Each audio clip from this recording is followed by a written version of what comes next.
Yeah. It belongs in baseball TikToks. Yeah. Yeah. Head to the back and I'm stepping with a purpose. Grip on the bat, yeah, you know I get to working. B-Shack swing, got the whole field nervous. Pitch coming fast, but I'm turning it to circus. Crack of the bat, yeah, you heard that sound. Send it to the fence, now they looking around. Coach like, damn, how you hitting like that? I just point down like B-Shack got me now. I don't chase hits, I create that contact. Barrel it up, let me show you the man. Launch angle perfect, I'm sending it back. Out of the park, yeah, I'm stacking them stats. From the cage to the game, I don't never fall off. Every swing dialed in, I don't never feel lost. Hindsight, low away, it don't matter at all. If it's coming my direction, then it's leaving the yard. That's B-Shack swing, that's B-Shack power. Put the time in, now it's game time out. They was talking big, now they real quiet. One swing change, that our whole team fire. Sign me a deal, put my name on the check. If you stepping on the mound, better come with your best. I don't miss twice, I adjust and connect. Now they watching every move like I'm next up, babe. Welcome into the Scene Project Sports Network. We are here with a very special interview for you all. You saw it right there, but we got the man himself, founder of Beast Tack, Keaton Smith. Keaton, welcome to the show, brother. Yeah, baby. What's up? Yeah, this ain't a regular interview, so we had to make sure we got the 789 logo on there. Obviously, Beast Tack being a sponsor of the show, we appreciate everything that you've done for 789 and the Scene Project Sports Network. So today we wanted to pay it forward a little bit and give you a chance to tell us not just about Beast Tack, but get to know you as a man as well. So that's where I'd like to start out, Keaton. Have you give us a little bit of your backstory, and then we're going to get into the Beast Tack hitting stations. Sure. No problem. Yeah, so I grew up playing baseball, man. I guess is from the time I could walk and swing a bat, I was swinging the stick, and started off living in Brandon, Valrico down in Florida, just outside, about 45 minutes outside of Tampa, at Bloomingdale Little League. And man, I'm talking about getting up there and taking swings with my jersey on, my white pants, and you see my underwear through my white pants. Back in the day, I had my reds and my blues and my Scooby Doos on, and back from when I was young, and that's when I started. And it was kind of funny. My brother was 4 years older than I was, and so I had to wait about an hour before he would get home from school. And down in Florida, you had these stucco housing. The side of the houses were stucco. And so I had to figure out what I wanted to do before my brother got home so we could play together. And so I used to grab me a wiffle ball bat, and I had a tennis ball. And I'm right-handed. I throw right-handed, and I was hitting right-handed. And I couldn't, if I was standing like this, I couldn't throw it against the house and then get my hands back up to hit the ball in time as it bounced back off the house. And so I had to stand like this, and I had my bat in my hand right here, and I had the tennis ball right here, and I'd throw it off the house. I grabbed the bat, and by the time it bounced back off the house, I could hit it back off the house. And so I actually learned to be a switch hitter out of just necessity of playing by myself. And so I used to have to hit it back up the middle, right back off the house, bounce off the house, or else, because if I pulled it or I was late on it, I had to go get it because it went to either side of the A-frame.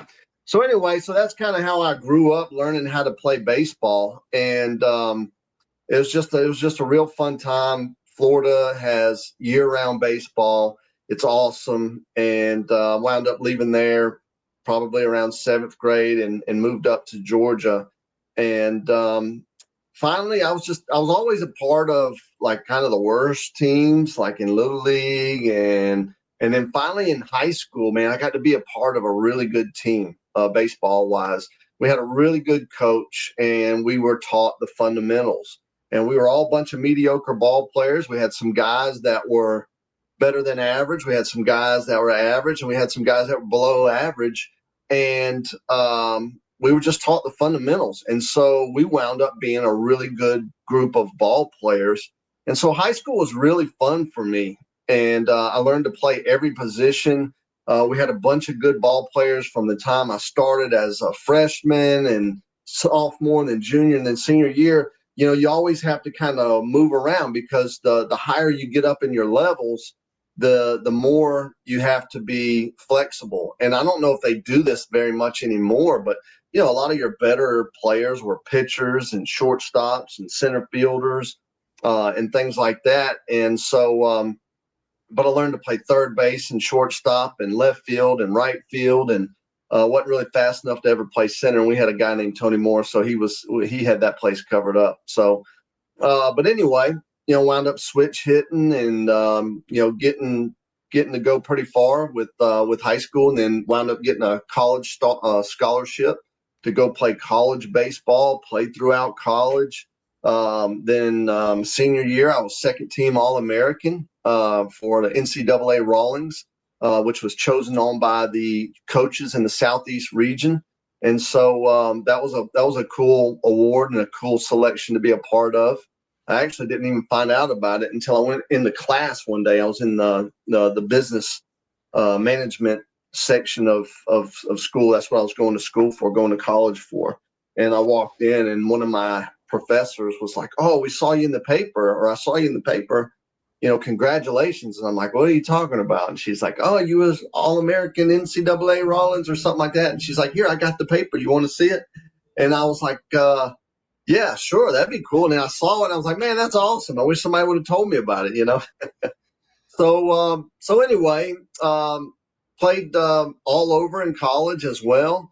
And when I actually was signed to be a shortstop my last 2 years of college. And then right before we started in January, our catcher failed out of school. His grades were bad. And so I went up to our coach, Coach Edward Taylor, and I said, "Hey, Coach," I said, "I used to catch in Little League. I'll get back there. We're deep everywhere else, and I'm a team player. Put me out, let me get back there." And so I caught my junior and my senior year and had a lot of fun. And we won 2 conference championships my junior and senior year, which was actually the third and the fourth in a row conference championships for Albany State University, a Division II school. A ton of fun. I absolutely loved those 2 years. And then had an opportunity, went and did a tryout at Georgia State University in Atlanta for an international tryout. And so I threw from the outfield. They gun you from the outfield, they gun you from the infield and from behind the plate, and then off the mound if you're a pitcher. So I played everywhere. And so I wanted any opportunity to continue my baseball career. And so I threw from the outfield. They clocked me at 94. I threw from shortstop. They clocked me at 94. And then I threw from behind the plate. And I had a 1.87 pop time. And I was a switch hitter. And unfortunately for me, I was about 180 pounds. And so I think I was the skinniest catcher ever whenever I was going to tryouts and all this other stuff with these guys that are studs. And so anyway, did the tryout, had an offer to go to Belgium, Holland, or Austria in Europe. And so in Florida, I grew up down the street from world champion winner Jay Bell with the Arizona Diamondbacks when they beat the Yankees in the World Series. So I met Jay Bell, actually. This is a cool story. I met Jay Bell trick-or-treating as a little kid. So knocked on the door, trick or treat, "Hey, I'm out of candy. Would you like an autograph?" I'm like, "Wow, sure. I don't know who this guy is, and it was Jay Bell. He was playing for the Pittsburgh Pirates at the time. He was the shortstop. And so anyway, became really good friends with Jay and wonderful family. And so what is this, 15 years later almost, or something like that? I get this offer to go to Europe, these offers to go to Europe. And I call up Jay and I'm like, "Hey, Jay, I've got these offers. What should I do?" And he's like, "Keaton, Austria is the most beautiful place I've ever seen in the world." And so that's where I chose to start to go after college is to Austria. And so I went to Austria. I was in charge of, helping develop the junior team and then also playing and helping the guys develop that I played with as well.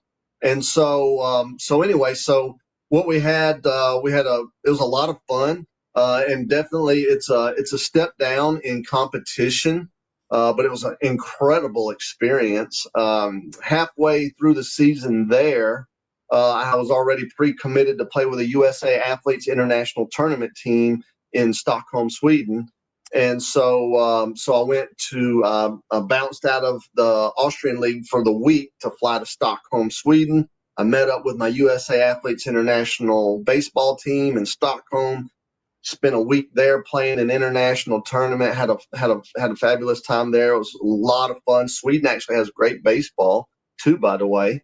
And so then flew back to Austria, finished out my contract there. And while I was finishing out the contract, the New York Yankees had a European tour team come through. And Paul Blair, who played in the late 70s, he played with Reggie Jackson. He was an all-star center fielder for the Baltimore Orioles.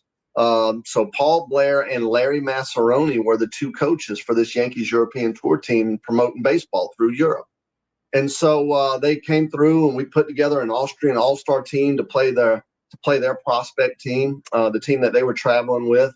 And right before we had a home run derby right before the all-star game. And I went up to Paul Blair and I said, "Hey, Paul, just give me a golden nugget, man. Tell me something that's just going to blow my mind. I've never heard before about hitting. You know, what's the difference between a line drive swing and a home run swing of a Major League Baseball player?" And he said, "Keaton, it's like this and it's like this." And I said, "Okay." And he said, "Here's what you got to do. You have to train to the power alleys in center field. You have to train to the big parts of the field, and you have to catch contact off the front side of the hip. Your hands need to be off the front side of the hip, and like on a pitch down the middle, the barrel should be directly across from your hands at contact, and that's how you stay behind the ball. But you have to train to the big parts of the field. That's where your best power is." And so he worked with me for like 10 minutes, you know, just hanging out with me, you know, give me a couple flips and everything like that. And then we have the home run derby, and I win the home run derby. And Paul Blair, as soon as I won it, I was the last guy to go, and I won it right-handed, which is kind of a little bit crazy. But we had a short porch in left field, and so I hit right-handed, but anyway, I was the last guy to go. And when I hit the home run to win it, and I took off, and I just did around the bases, I was just pumped up, and I took off, and I did around the base trot, and Paul Blair was the first one at home plate to meet me at home plate, man. And it was just like, hell yeah, Paul, you are the man. You know what I mean? Taught him everything he knows, kids. Look at this guy. Absolutely, man. I'm like 10 years too late, but this is awesome, you know? But yeah, man, that was cool. And they asked me to come back the next year and be their shortstop for the next year's European tour. And but that's where the Beast Hack started. That's what Paul told me is the reason for the development of the Beast Hack.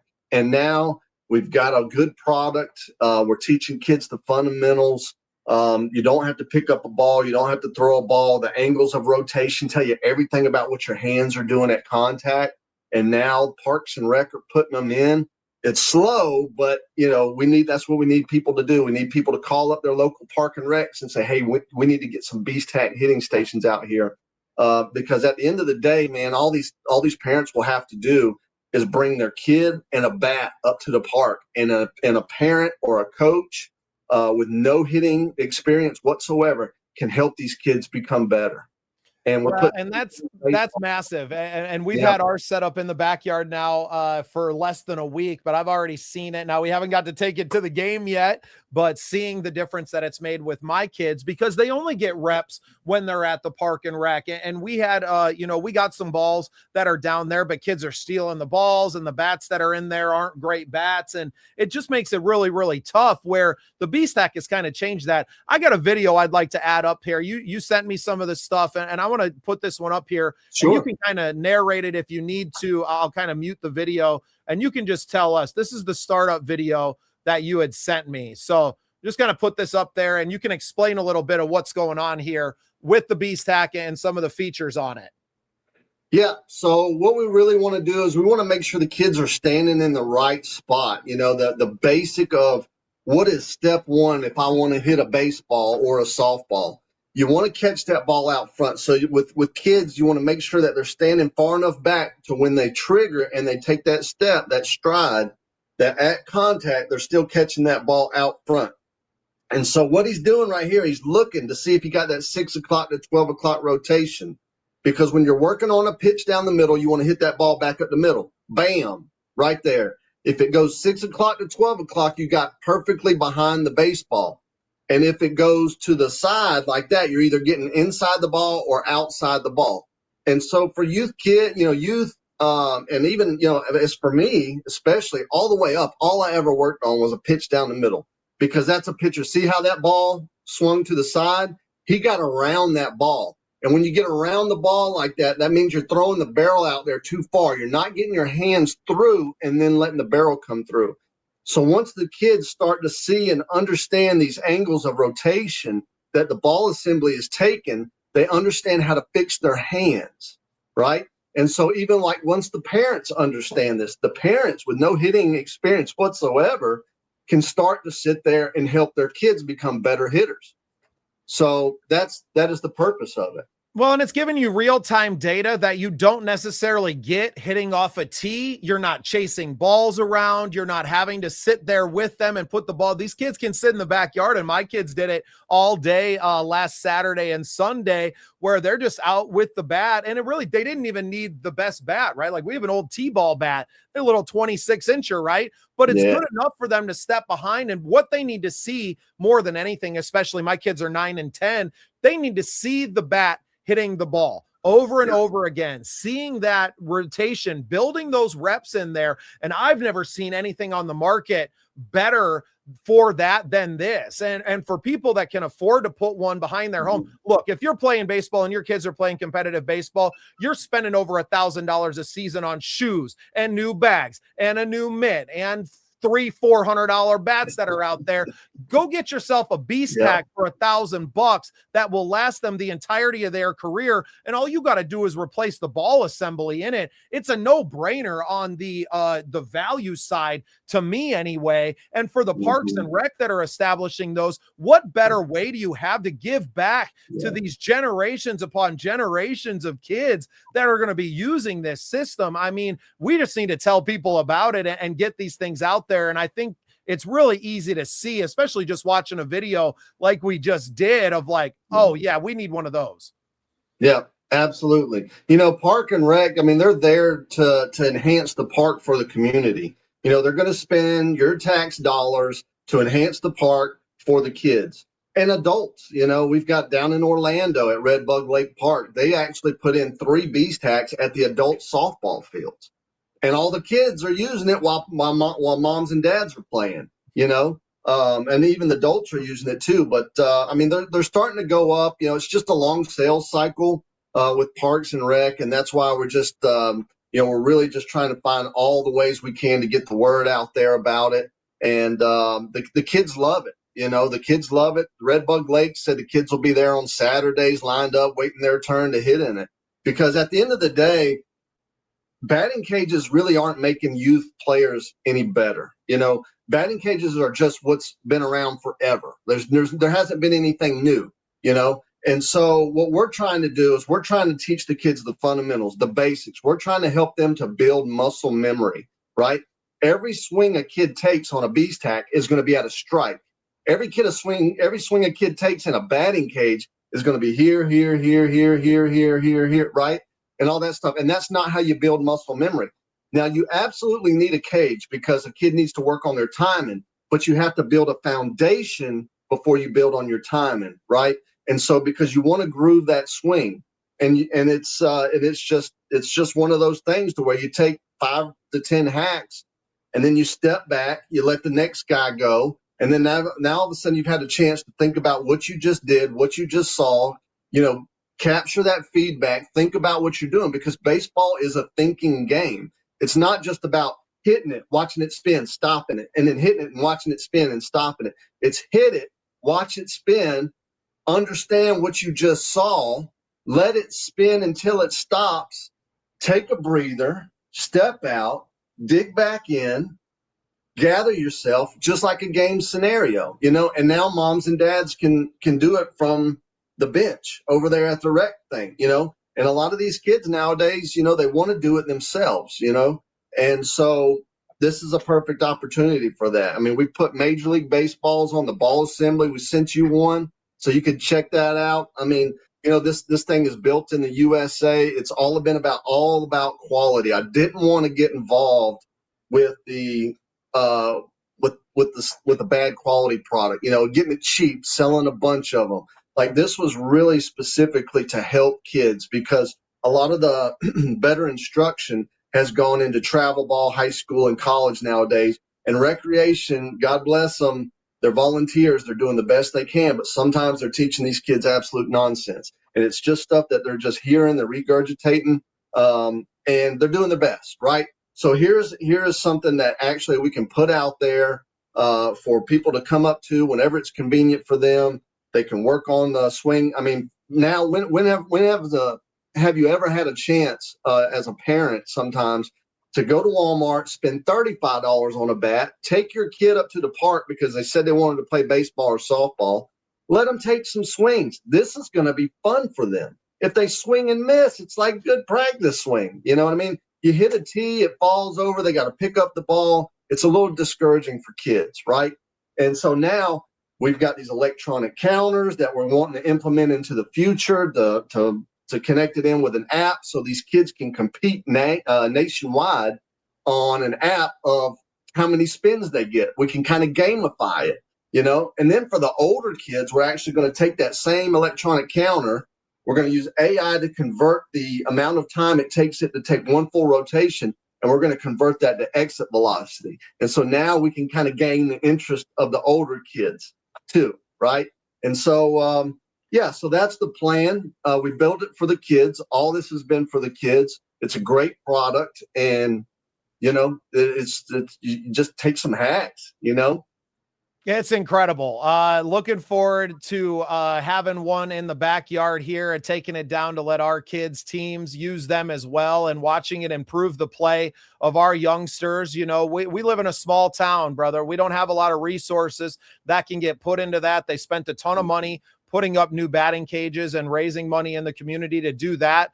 These systems are so much more valuable than those batting cages could ever be. And teaching these kids from a very young age how to hit the ball in the proper spot. I see it all the time, right? Like my son Mickey's barely 4 foot tall. None of his coaches can even hit his strike zone. But now I have something where I can put him in there, and he might get to get 3 hits when the coach is pitching to him at practice. He can get that in a matter of a minute with the beast hack. He's gotten more reps in the last 2 days in the backyard than he has probably his entire career playing little league ball, right? So it's been a breakthrough for us. And I know that there's a lot of other parents and teams and leagues that are out there that could benefit from this as well. That's why I jumped at the opportunity to work with you, to have you on as a sponsor of 789, to do everything in our power to really spread the word about what we think is the most amazing hitting station we've ever seen. I mean, take the pitching machine and throw that thing in the trash, man. This is much better for the teams out there. Is it going to help you with your timing? No, but it's going to help you build that foundation that you need to barrel that ball up and to start hitting dingers. Yeah. Balance equals power. And this thing will make you be balanced, right? And so, again, we're not here to replace everything else. We're here to just bring a value-added piece of equipment to the party. That's all. That's what we're here to do. We are here for that 7-year-old or 5-year-old or 5-year-old to 14-year-old. We want to give those kids a chance. Like 85% of those kids are dropping out by the time they're 13 because they don't have a chance. How many of those kids that are in park and rec ball because their parents can't afford travel ball, right? Because it's thousands of dollars. How many of those kids could possibly have a chance if they were just taught the fundamentals, And then maybe the middle school program will start to improve. And then when the middle school program starts to improve, the high school program in these small towns will start to improve. And then all of a sudden now you have kids who may be going to play on scholarships and stuff. So it's a long play, and we're in it for the long haul. We've got patents. We just finished a 5-year opposition with Monster Energy Drink Corporation, which we won. So, it's kind of like, completely not baseball related. Yeah. I mean, but it's very much business. Like, it's been very much a part of this. And when I first started this, I was so pumped up. And then the nastiness of business and lawyers and stuff like that got involved. And it's been a wait for the last 5 years. But now it's off of us. We're good to go. And, man, I just can't wait to see these things continue to pop up. I got a picture yesterday from Henry County. They were the 2023 Park and Rec of the Year in Georgia. And they just sent me pictures yesterday of another park that they're implementing all these beast tacks in. Wet cement, beast tacks down. They're going up, man. They're going up. That's awesome. Well, and we hope to spread the word up here where we're at in the upper Midwest and continue growing this name of the Beast Tag, getting as many kids as possible hitting off of this thing and becoming better ball players. And maybe this is a renaissance for the game that I think it desperately needs right now. And this is how you do it. You get kids excited about ball, and it's hard to when you don't have the right tools. Well, now we got the tools. We just got to tell everyone about it. So Keaton, I appreciate everything you're doing for us, what you're doing for my kids and what you're doing for our neighborhood, and what we can do to do it for a lot of other park and recs and teams across the country now and around the world to make these kids better hitters and ultimately better ball players. Yep. That's the goal. Get a couple of these kids getting better. Their friends are going to want to hit with them. It's something they can do together. It's just a lot of fun, man. Hitting is the most exciting part of baseball and softball. That is the funnest part. Chicks dig the long ball. You know what? So do grandmas and granddads. So do moms and dads. We had a couple of our girls on senior night last night at the softball field, hit a couple of dingers. It was pretty awesome to watch. And the excitement, even though it was pouring down rain and it was cold and everything, man, watching that ball go over the fence. And they didn't just hit it over the regulation softball fence, right? That's inside of it. One of these girls hit it all the way out of the park, and seeing the elation in that, it took away all the cold and wet feelings that you'd had for 6 innings before that. And we want to give that to as many people as we can, as many of these young kids as we can, to get them with that big smile on their face. Now, I didn't hit a lot in my high school career, but that's because I didn't have a beast hat, Keaton. Yeah, I didn't either. I wish I would have had one. Might have made it to the show, huh? Maybe it got another step further, a little step closer. Well, Keaton, I appreciate you taking some time for me today to talk about Beast Hack. You've been a big part of 789 for the last couple of weeks here. Glad we got to finally sit down and to do this. I see a long, fruitful partnership between our companies and a lot of smiling faces of these kids become better ball players as well. So thank you for being part of what we're building here, and thank you for being part of the scene. Thank you, Bubba. We look forward to it. So the Beast Tack is an incredible tool, no matter what age kid that you have, but just to be able to work and making sure that their hands are getting to the right position as they hit the ball. It is something you don't have to go chase balls anymore, those things, but this Beast Tack is incredible because when you get that 12-6 rotation, it's real easy to tell that you're putting a good swing on that. And my kids, is after I teach them what they're looking for, and they can work on it on their own if they want to. So a great training tool for a team, great training tool for individuals. So I highly, highly recommend you purchasing a Beast Tack so that your player can be the best that they can be on the baseball field.